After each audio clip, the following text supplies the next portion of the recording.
This is a Kmart production, brought to you by Dudzik Chiropractic and MJB Electric. Listener's discretion is advised. Zabills Podcast. Welcome to Zabills Podcast. If this is your first time, we discuss the Bills games while we review two different Buffalo pizzas. Thank you and enjoy the show. Welcome to the big show. All right, on this edition of Breakfast with Zabills, we have Jim from Anderson, South Carolina. Jim, how are you? I'm doing great. Jim, I got to ask you, this is Sean here. What is the current temperature all the way in Anderson, South Carolina currently? We're right now during the days, we're in the 60s and 70s at night. Still getting a little down to the 40s, but we're heading into the 50s and 60s. Usually up here in Anderson, there's 3 planting seasons. So gardening in Buffalo versus gardening in Anderson, South Carolina is significantly different. Okay. And I take it you have a bit longer of a summer than we typically have in Western New York, correct? Oh, yeah. Yeah, definitely longer here than Western New York. All right, Jim, before we come back to Anderson and why Anderson, South Carolina, let's lead off with the Buffalo Bills. Why the Bills? No, hold on. You're jumping the gun. I want to ask my again. first question. All right, Kyle's got his first question. All right, Jim, when you received our email, what was your first thoughts? That this was a spam email, or did you think it was legit? No, actually, I did not think it was a spam because I don't know why I didn't think it was a spam email. It just didn't appear to be, but okay. I figured I would respond to the email to begin with and see where that led, because my wife and I had started the Buffalo Bills chapter down here in Anderson, and figured we'd just go from there and see what happened. Okay, fair enough. Okay, so you are in Anderson, South Carolina. You and I exchanged a couple texts beforehand, and you brought up DePaulo's Pizzeria. So, obviously, you either lived in or near Tonawanda for a little while. We exchanged a couple texts, and you had mentioned you worked at DePaulo's Pizza in Tonawanda. What's your connection to DePaulo's? Well, at the ripe old age of 17, I worked at DePaulo's in a work-study program. I went to Kenmore West High School. Kenmore West. And was sent over to DePaulo's for a work-study program and started working there as a line cook making pizzas with some folks that actually I'm still in contact with some of the folks from DePaulo's. The owner that just retired, Mike Greco, yep, was a good friend of mine, and we worked together at DePaulo's making pizzas and making dough and making subs and wings and doing all that stuff. And I worked there for, my summers, I guess, and during the school year, during my senior year, before I went out I left the Buffalo area to go to college.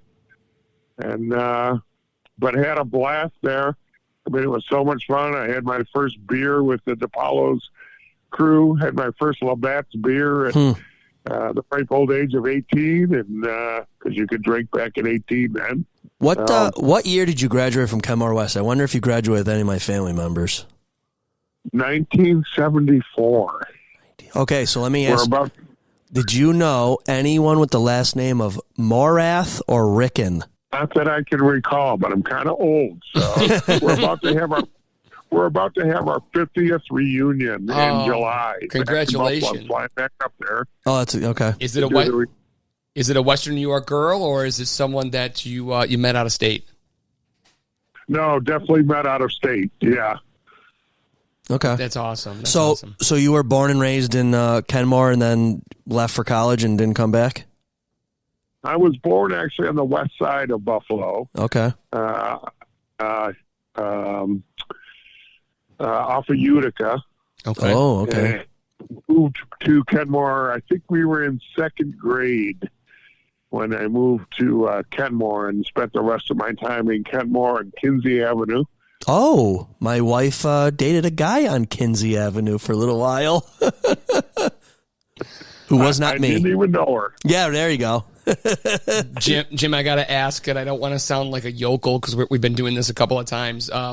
Did you know any Carbones on the West Side?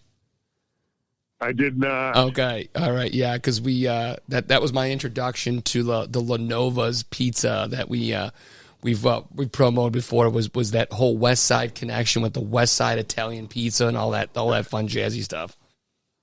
Oh yeah, that's awesome. So when did you end up kind of officially leaving Western New York and settling outside of the area? You know, I lived. I actually moved away to go to college. I went to Iowa to go to college. I did a 1-year stint at Hilbert in Hamburg. Okay. And then went to college out in Iowa, and I started bartending out there while I was going to college. And that company owned a chain of nightclubs, discos at the time, called Uncle Sam's. They transferred me back to Buffalo to run the Uncle Sam's on Walden Avenue at 2525 Walden Avenue. 25. Huge disco out there that thousands of people went through the doors there way back when in the late 70s and early 80s. So I ran that nightclub for quite a while. Was married, had children there in Buffalo, lived on School Street in the town of Tonawanda for a little bit. Oh, yeah, I know where that is. Oh, yeah, right between the military and Elmwood. Yep. So I lived out in that area for a little while, and then took a job with a company that transferred me out of the Buffalo area again, and spent quite a few years out in Connecticut, New England area. But always went back to Buffalo to visit family. I still have family there. I still go there. I'm still headed there this year again in July to go see family and go to that reunion that I mentioned. So besides the beautiful weather you have now, do you still feel like Buffalo is one of the best cities you've ever been in? Oh, absolutely, without a doubt. Yeah. I would encourage people from here, if you get past the cooler weather, Buffalo's a great place to raise a family. At one point, I was thinking about moving back there. My dad was still living there before he passed, and I was going to move back there. We just could not find suitable housing for the first of my life. Buffalo was a hot housing market. I couldn't find a house. Wow. And we decided just to go south and move to South Carolina. Well, I'm jealous.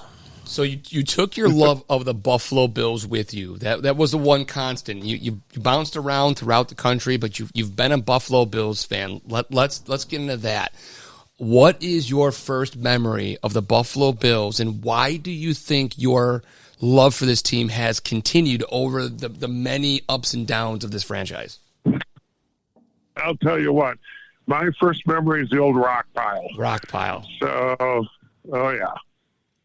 So going down there, I remember vividly, this is my first vivid memory that I will never, ever lose sight of, is we drove in a bus, a bunch of Boy Scouts or Cub Scouts, I think it was Cub Scouts at the time, down to the stadium to watch. We had tickets for the Bills game. And the Bills were playing, I believe, the New England Patriots in that game. And we all went down there, and I couldn't believe how vivid the colors were and how the atmosphere in the old rock pile was just absolutely crazy with enthusiasm. And watching that, I started to learn players' names and what they did and how the game worked. So that was really the springboard for becoming a lifelong fan, was that first game, going to a live a game and seeing them play and seeing the fields and the uniforms and the blue and the red and the white, and getting the souvenirs to take home and hang in the bedroom and do that kind of stuff. So it just became an absolute love of the Bills at that point. Who was your player? Almost. Who was the guy that basically guaranteed that you were going to be a Bills fan forever in those early years of the Buffalo Bills of the rock pile? Who was your player that was like, I'm a Bills fan for life? Jack Kemp was probably my least favorite. My early favorite player that I remember the most about was Jack Kemp, being the quarterback, and he was so tough and resilient. And you'd see him get tackled and just nailed by linebackers and defensive players and get up and just shake it up. He was the original Jim Kelly, I think, because he was just that tough and that aggressive in his gameplay. So I think he was one of the first players that I really admired the most and wanted his jersey and wanted everything to know about him. And he was the guy for me, I think, that really turned me into a lifelong fan. Did you ever get to see O.J. Simpson at the Rockpile play? I did not see. I don't remember seeing O.J. Simpson at the Rockpile. Okay, all right. And then, so bring us up to speed with the backer bar and where you got the idea and stuff like that.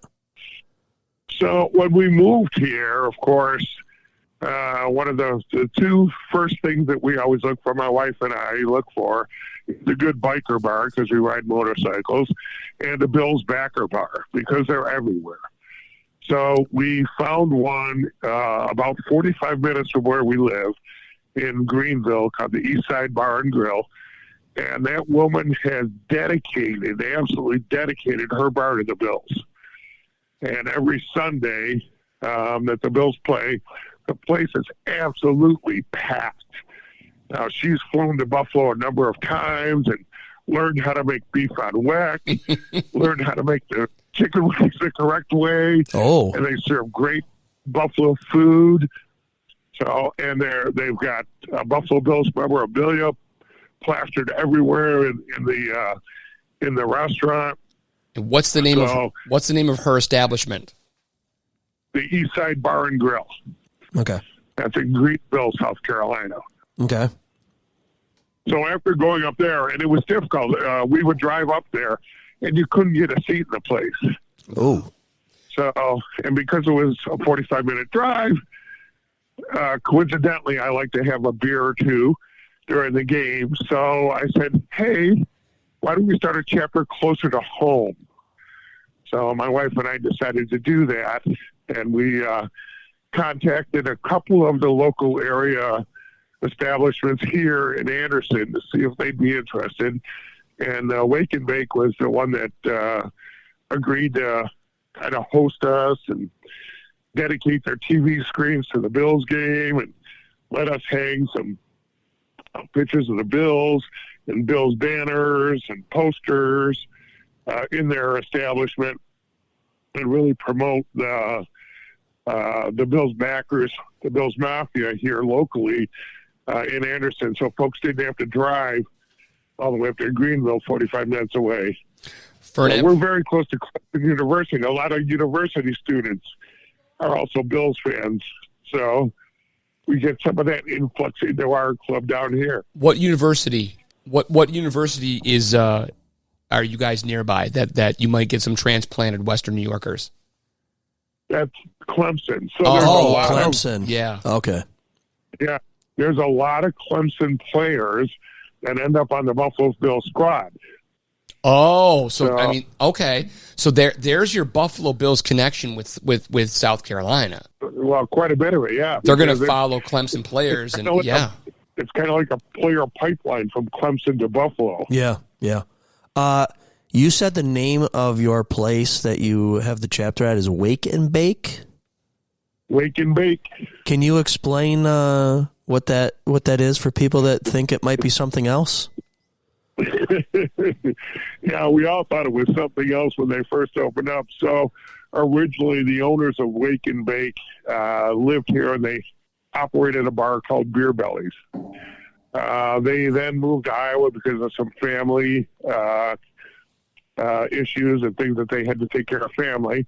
So they opened a bakery called the Wake and Bake. It's a breakfast company.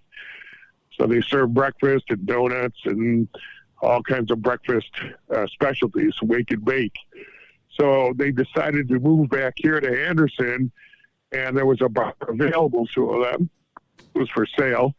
So they purchased it and decided to call it Wake and Bake Bar and Grill. And they have since now opened Wake and Bake Breakfast Company. So again, another breakfast place here. So they own the Bar and Grill and the Lake and Bake Breakfast Company as well, both with the same name, essentially. Okay. So another family owns the establishment, but you and your wife run the chapter out of their establishment. Correct. Oh, okay. I've got to ask, when you said, hey, we want to do a we want to do a Bill's Backer bar at your establishment, what was their reception? Did they think you were crazy? So you got to understand that down here in the South, the NFL doesn't get a lot of play. Everything here is the SEC, ACC. Oh, yeah. College ball is the big event here. It's not professional football or professional anything for that matter. It's all based on college sports. Right. So when you start talking about professional sports like the NFL, it's largely foreign to a lot of folks down here. So it's kind of I won't call it a hard sell, because we have a lot of folks here that are from Western New York, Central New York, the Albany area, Syracuse area, that are more than eager to jump in and say, hey, we got a Bill's Backer bar here. Let's go party with these guys because they're cool. But it's a hard sell to the real Southerners down here because they're not big NFL fans. Wow. They've had the Carolina Panthers down here, which haven't given anybody any reason to really get excited about NFL football for a very long time. So it's sort of a hard sell down here. But, the tried and true Western New Yorkers and Central New Yorkers, they'll jump in right away and say, okay, cool. Absolutely. Where's our wing? About how many backers would you say you would average for your Bills Backer games? The ones down here, we just started this chapter last season was our first year as a Bills Backer down here in Anderson. Now, in Greenville, they've been this for quite a number of years. So their attendance, their bar is packed. 100 to 150 people every single Sunday. Wow. This is going crazy. They play the Bills fight song after every score, and it's nuts. And we're trying to replicate that down here in Anderson. But like I said, we're in our first year, so we'll generally have between 35 to 40 people at every game so far. With more people, we started the Facebook page, and we're getting some traction from that where people are finding that there is a Bills Backer club down here. So we're starting to get more traction there and more people joining our Facebook page and saying, hey, where are the games? Where are you guys meeting? So we're starting to see a little bit more traction. So I'm assuming that next season we'll probably double our attendance. We're somewhere near there. That's the hope at this point. Yeah. What are your day-to-day responsibilities as a chapter president? I don't think there's any written rules as far as being a chapter president, or even you have to get permission from the Bills to start a chapter. They give you their blessing and say, okay, yeah, if you have a place that'll support you and do this, go ahead and start your chapter, and let's see how it goes, and try to get some sponsors, and like some of the places there, Labatt's will come in and they'll serve Labatt's beer. What they do in Greenville, they serve Labatt's beer. Oh, that's great! Wow.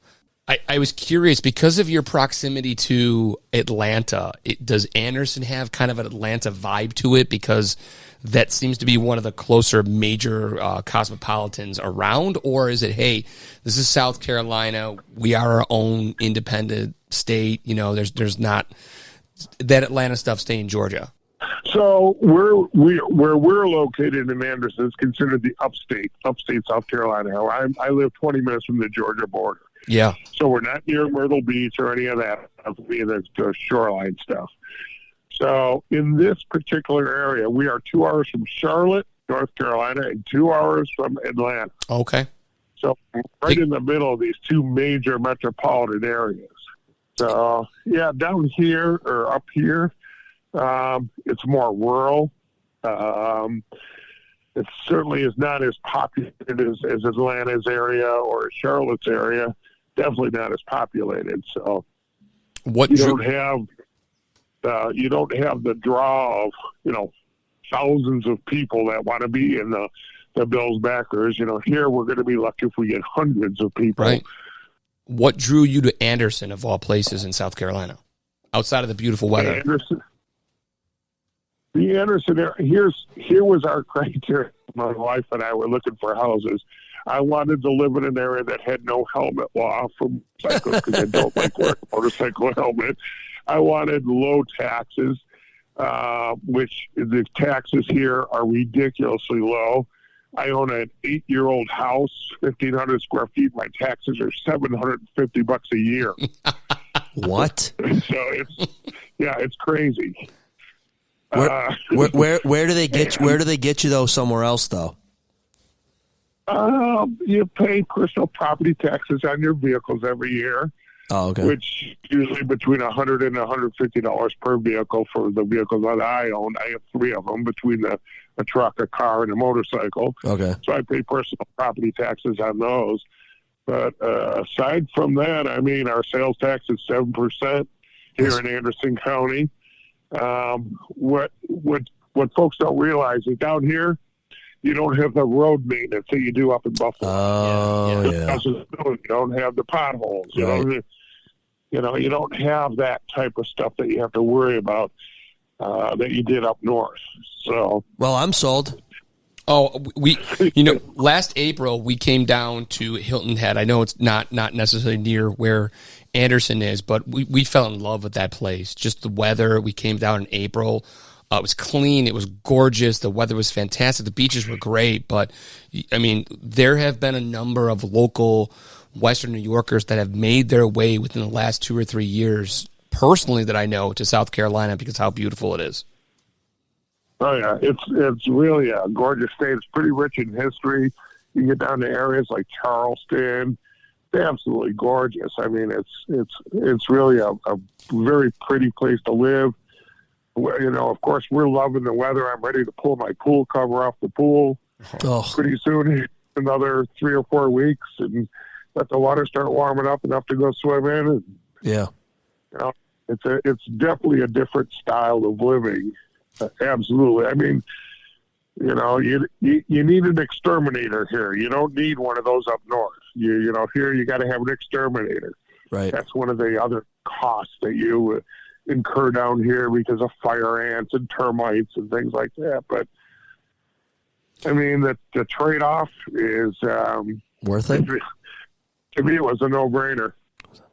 Jim, give me some of the pizza places. Do you even have something? I know it's pretty rural out there, but you come from a DePaulo's Western New York background. You know pizza. You know pizza. Do they have that down there, or is it all chains? It's all chains. Yeah. There is a local pizzeria here in Anderson that we go to quite a bit, and their pizza's pretty good. I would say the pizza here is a C. You don't get anywhere near the Buffalo pizza down here, and that's in fact, you don't get close here. A good Italian food is Olive Garden. I saw that. I did see you had Olive Garden down there, so I'm like, those breadsticks. At least they've got the breadsticks down there. And I assume chicken wings are not too popular down there?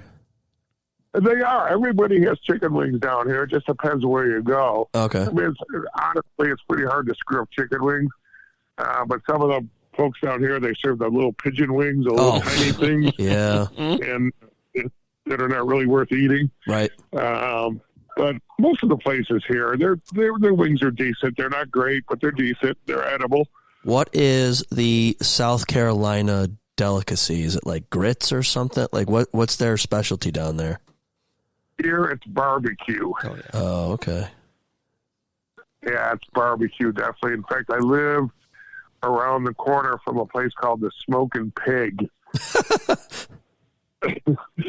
So you go in there, and it's almost, I don't know, it's a pretty big place. It's pretty humble when it started, but it's grown so quickly. You go into these big metal buildings, and it's a family style. So you're sitting at a table with whoever decides to walk in that day. But they bring the food out pretty quick. The brisket is absolutely to die for. Oh, I love brisket. I've become a brisket fan. So, you have your trade-off. You get the good Italian food, or you can have the good barbecue. I'll tell you what, Buffalo does not have any, that I can think of, any really good barbecue places. We've got a couple, but we can't compete. There's one in Lackawanna of all places. I can't think. I get it. Are you talking about Yankee Barbecue on Route 5? No. I'll look it up. Okay. Anyways. Steve's Ox in Roast. Oh, I've never been there. Okay. I've driven by it many it's times. Fantastic. But we can't. What our pizza is into Western New York. I mean, their barbecue in the Deep South is just. It's on the same level as our pizza. It's outstanding. You can go to a gas station and get great barbecue south of the Mason-Dixon line. Let's bring it back to the Bills for a second, Jim. I want to put you on the spot. I was having fun talking about food. I was too.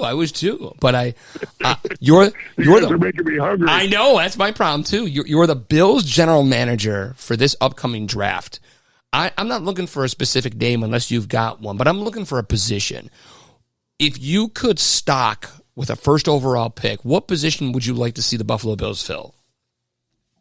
It's got to be a receiver for Josh to give him some more, besides Stephon Diggs, give another weapon to go for. I'm liking this kid out of Texas. I can't remember his name right now, but he looks pretty sharp. The Bills interviewed this kid during the combine, so I think that's going to be first. But their defense that they've gotten rid of Poyer and Morse, and I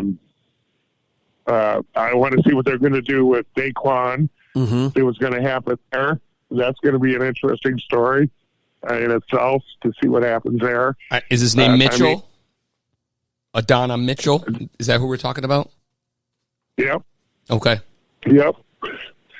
So I think that I think first is going to be a wide receiver. After that, it's going to have to be all defense. Okay. It's got to be all defense, in my opinion. Would you be is this guy? Do you like this guy enough that we would have to probably trade up? Would you cough up maybe two more draft picks to move up and grab a wide receiver, or do you think someone's going to fall in our lap at the late 20s? No, I absolutely wouldn't trade any more draft picks. Okay. Well, the Bills, I think it's too. There's too many good wide receivers out there that are even some that are could be projects right now that will absolutely be able to crush the NFL when they get in and get some playing time under there. I don't think it's worth trading up with draft picks now. I mean, the Bills, I believe, have 11 draft picks so far, so they could. Yeah, they just got the compensatory pick. Yep. So it was a fourth round, I think. I mean, they should have got a third round, I think, but they ended up because of Edmonds. So now they got a fourth round because of that from the NFL. But I mean, the Bills could use a couple picks to move up to get I mean, I'm sure Marvin Harrison from Ohio State is probably going first or second. Yeah, I don't think he's going to be available for the Bills. That's why this other kid looks good. So when you say you want to go after wide receiver, do you feel like Stephon Diggs might be on his way out, or Gabe Davis, or both? I think Stephon Diggs, the diva part of him is not very admirable to me, at any rate. Yeah. I wish he would just calm down a little bit and play the game and turn off his social media for a little bit with all the cryptic messages. I'm not a big fan of that kind of garbage, but you can't argue with the guy's stats. He's awesome. I think he had an off year last year, but if you have him at number one and pick a good number two, I think we'll be fine.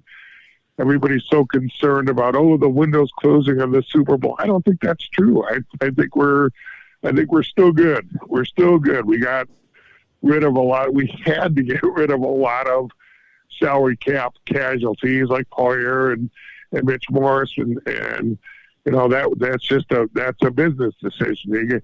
We had no choice. right?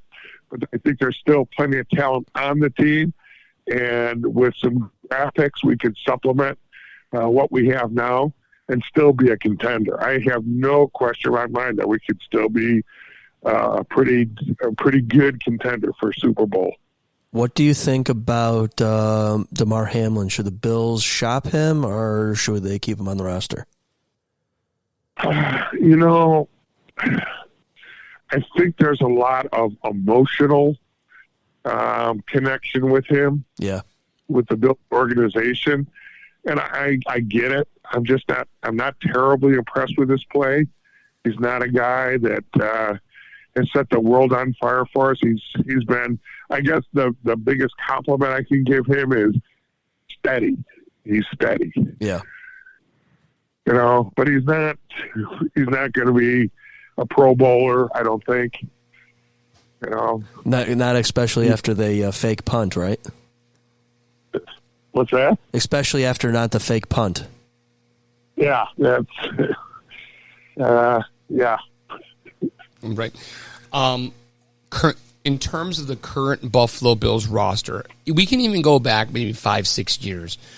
We talked about Jack Kemp in the earlier days where you found your love for the Buffalo Bills. Who is currently your go-to guy? You know, someone from South Carolina bumps up. They come into the establishment. They look at all his Bills gear. They say, what is this?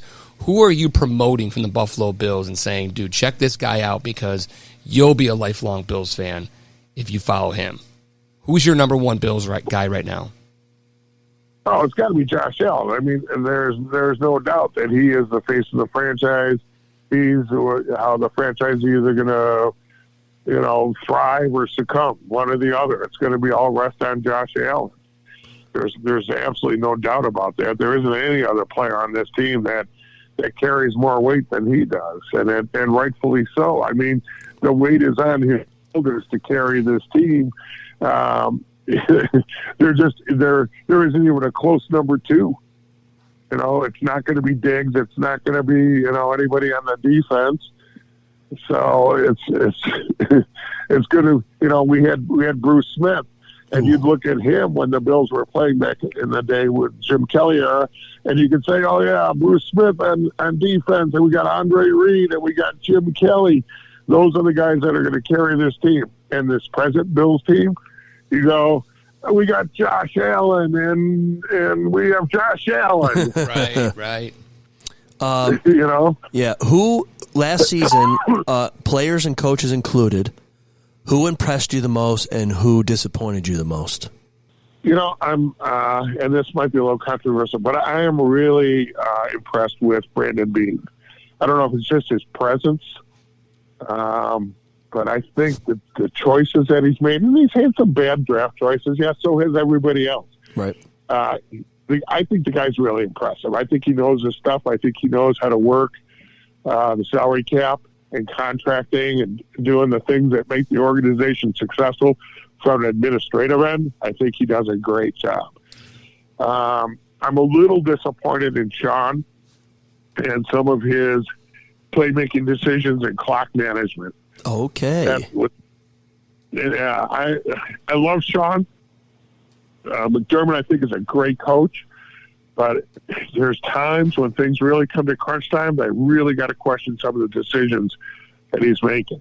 You and I are going to be friends for a long time because I've wanted Sean McDermott out of here after 13 seconds. That was going to be my follow-up question after you brought up Brandon Beane was where are you and McDermott? And that's something we as a podcast it's a hot topic. You know, where we feel on Sean McDermott, but you kind of already addressed that. I mean, I'll go back to my original question. You're GM for a day. You already made your selection at wide receiver. Do you keep McDermott for this upcoming season, or do you think we need to upgrade at the coaching position? You know, with what's available out there, I don't know if getting away from McDermott is a good decision right now, because the coaches that are available, I don't think are an upgrade. In fact, I think just the opposite. They're probably a downgrade from Sean McDermott. I think Sean has a locker room behind him right now, and I believe in continuity. So I'm thinking one more year. Let's see if he can correct those things that are pretty questionable. And, we don't, as fans, we don't know the whole backstory behind every play call and every situation. And there's things they see that we see as fans that play into those decisions. But there's just been like 13 seconds. There's just been too many of those instances where even the announcers on some of the games doing the broadcaster and some of the games are going, what the hell's he doing? Right. And then I think a lot of us are in that same boat going, what the hell did he do there? Why did he do that? That doesn't make any sense. So I'm thinking one more year, and if he doesn't get it done and get us to where we need to be as a team, but again, Bills being long-suffering, we've been doing so much better the last few years than we have in the years previous. How long was it before we got back into the playoffs? He's got us there. And it was him. It was him and Dean getting us, picking the right players, doing the contract talks, doing the things that need to get done. It was them that got us to where we are now. But we need to get to that next level. And whether McDermott's the coach to do that or not, that's yet to be seen. So I think we give him a little bit more time to see how that plays out. So 2 parts about McDermott. Do you think he is the coach to get us to the Super Bowl? I don't know. Okay, part 2. If Sean McDermott was not head coach and defensive coordinator last year, and just say maybe Leslie Frazier was still here or the guy they promoted to be defensive coordinator this upcoming season and Sean was only titled as head coach, would his seat be very hot right now if he didn't call such a great defense this year? I think it would be. Okay. Yeah. Okay.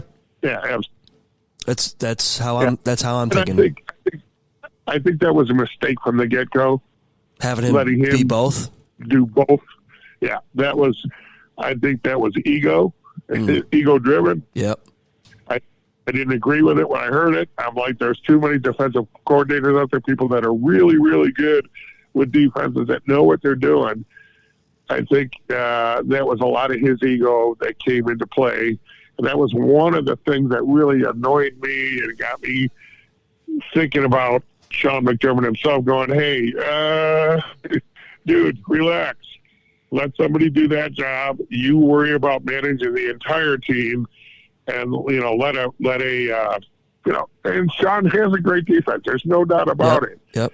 But trying to do both things at once, run an offense and a defense without input from, a regular full-time defensive coordinator, I think that was a mistake. You know what I just realized? I think the Bills have a long track record of hiring defensive coordinators for head coaches. Well, sure. Rex Ryan, Doug Marrone. Or was it Marrone an offensive coordinator? I forget about Marrone.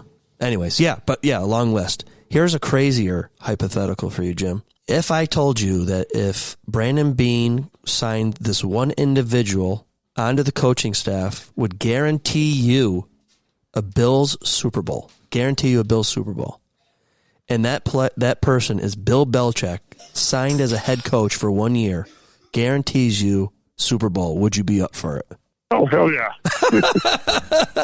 All right. We're kind of split in the group here. People are like, he's not a part of the story. It won't be as sweet. Yeah, you'd be surprised how much pushback we get from locals around here about that, guaranteed Super Bowl versus it's got to be Belichick. And there's a lot of people that really think hard and would actually pass up a Super Bowl if it meant winning it with Bill Belichick. I mean, it's crazy. No, I tell you what, they could hire Ronald McDonald to be the coach. If he could get us to a Super Bowl, I'd be in favor of it.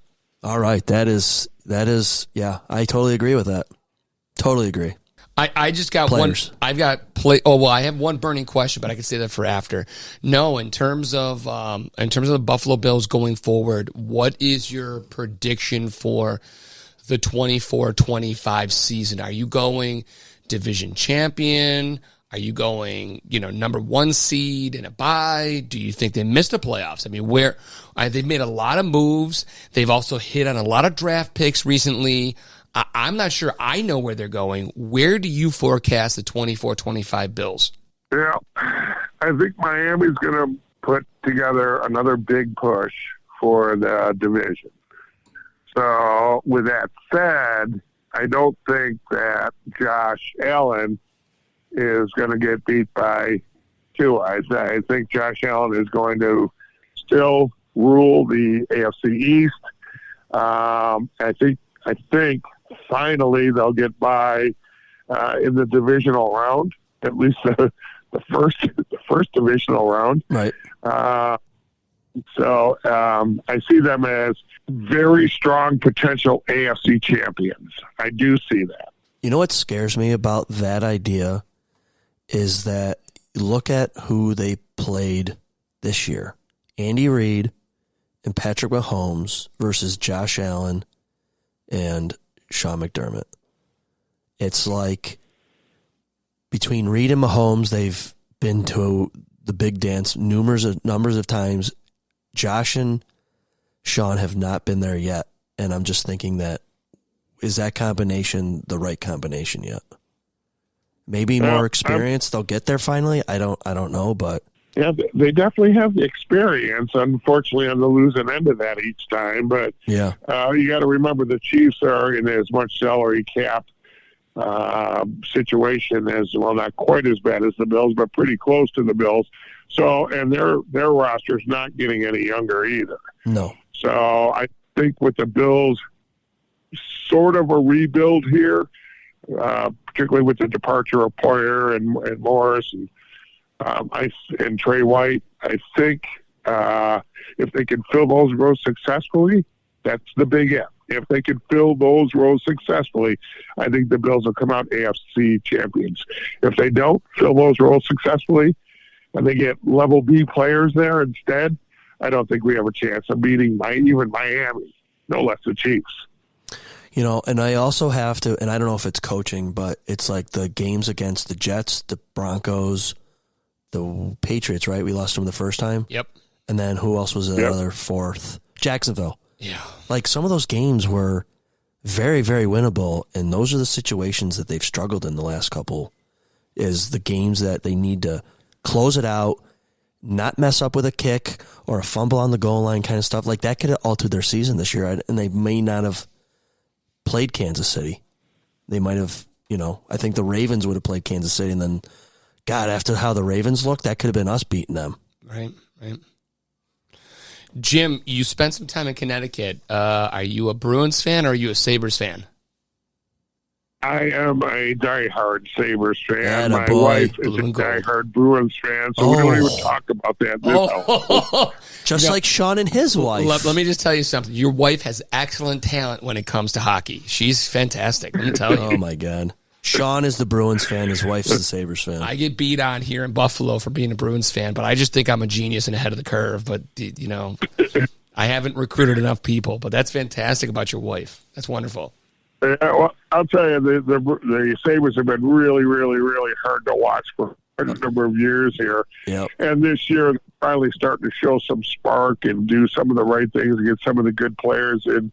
So I came up in the days of the French Connection. Mm-hmm. So I used to work at the auditorium and pass out the booklets coming in, the programs to folks coming in when Perot and Rene Robert and Martin were on the Sabres. So I remember those days of the French Connection and going to the playoffs, and it was really exciting, and everybody got involved. And I think the Sabres are now getting to that point where they're starting to get some of these more exciting players, some of the young blood in that are playing really, really well, really hungry players. And I'm seeing the old French Connection kind of charisma start to come back to the Sabres, which is pretty cool. Yeah. How long were you in Connecticut for? I lived in Connecticut 25 years. Oh, okay. Yeah. So let me ask you this. What is better? How close were you to New Haven? I was about an hour from New Haven. How often did you go to New Haven for that pizza that everyone talks up that it's so good? It's not that good. Oh, it's not? No, it really isn't that good, I don't think. All right, so that was my There's a lot of hype because the pizza places there have been in business for 50 or 60 or 70 years or whatever the hell it was.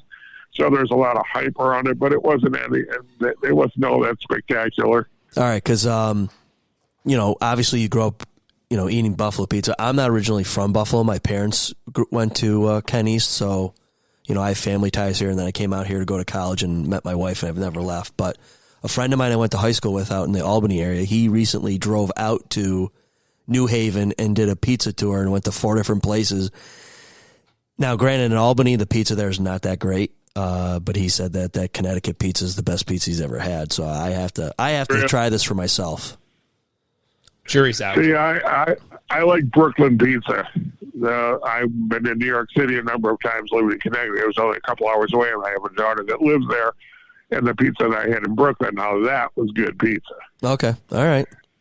Yeah, they talk about how the water or something. The other thing in New Haven is a steamed hamburger. Oh, really?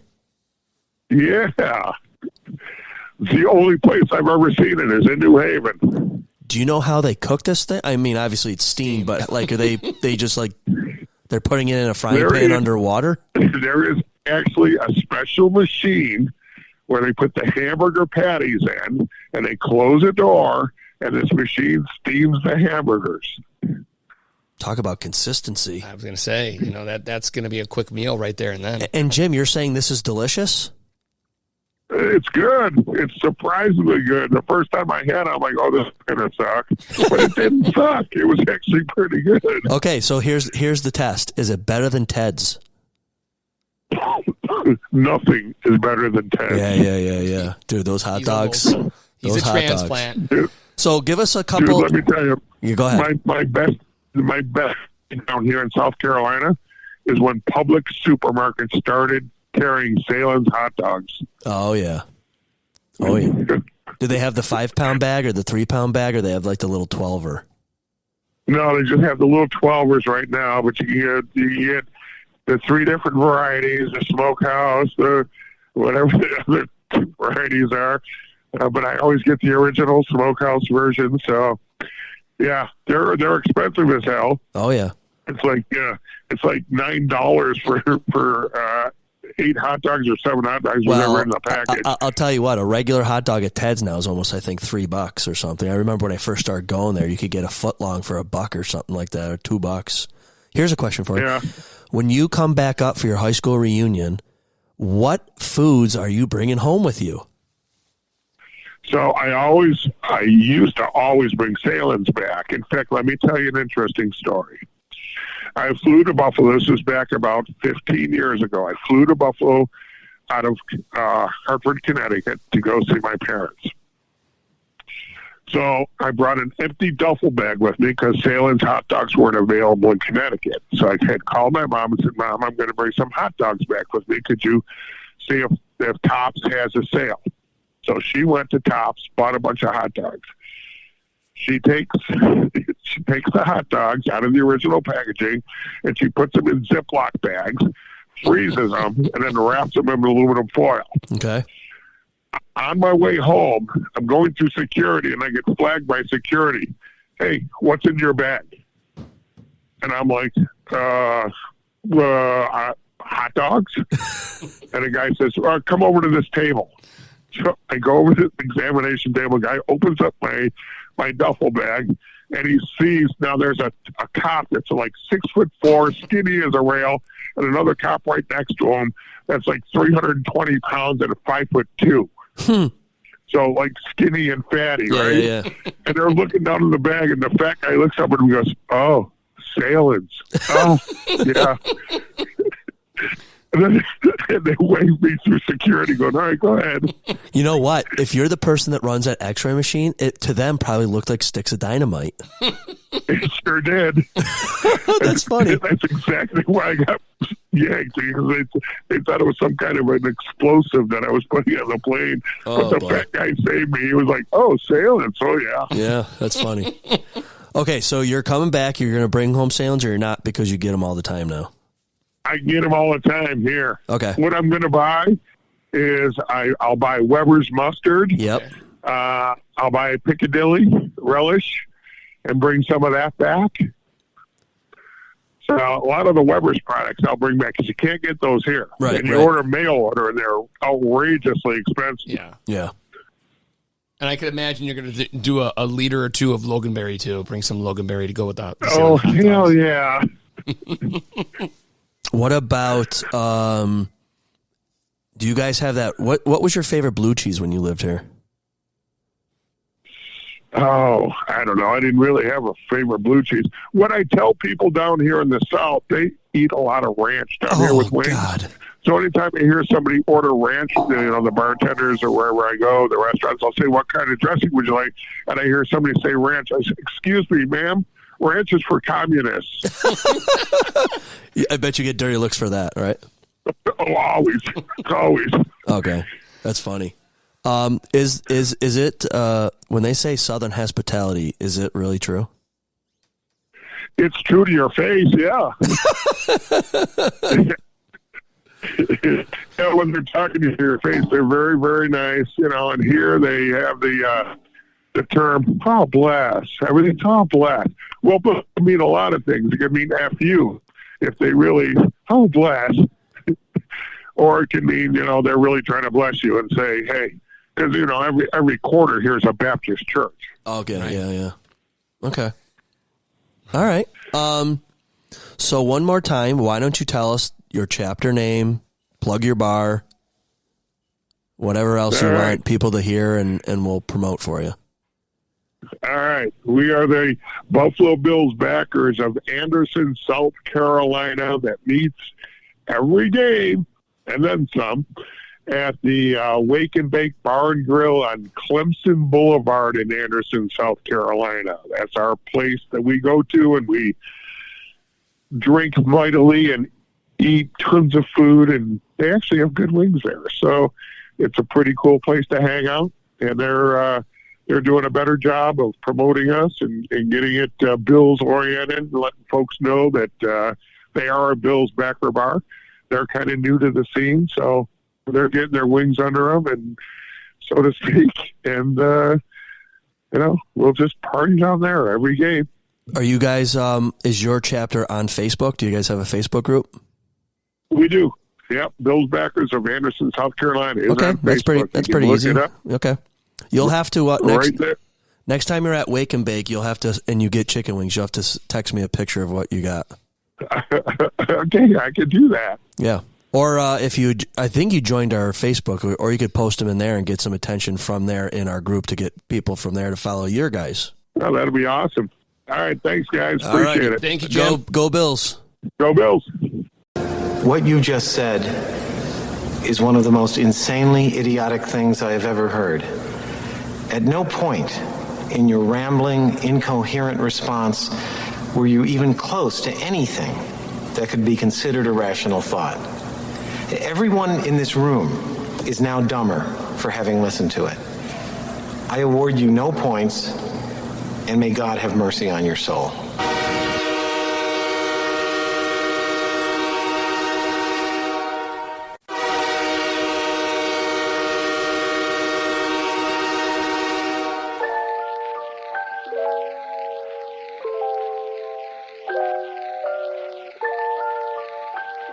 Zabills Podcast is a presentation of Kmart Productions, sponsored by MJB Electric and Dudza Chiropractic. Thank you for listening, and if you haven't, please follow, rate, review the show. It helps with the algorithm. Zabills is executively produced by me, Kyle. Executive sound engineering by yours truly, also me. Fundraising, also by Kyle. All artwork executively produced by Avery and Mark Rochon. What the heck is this? All music and lighting executively produced by Kyle. That's more like it. Ladies and gentlemen, thank you for coming. Please drive carefully and arrive home safely. Good night. Yeah, baby. Yeah.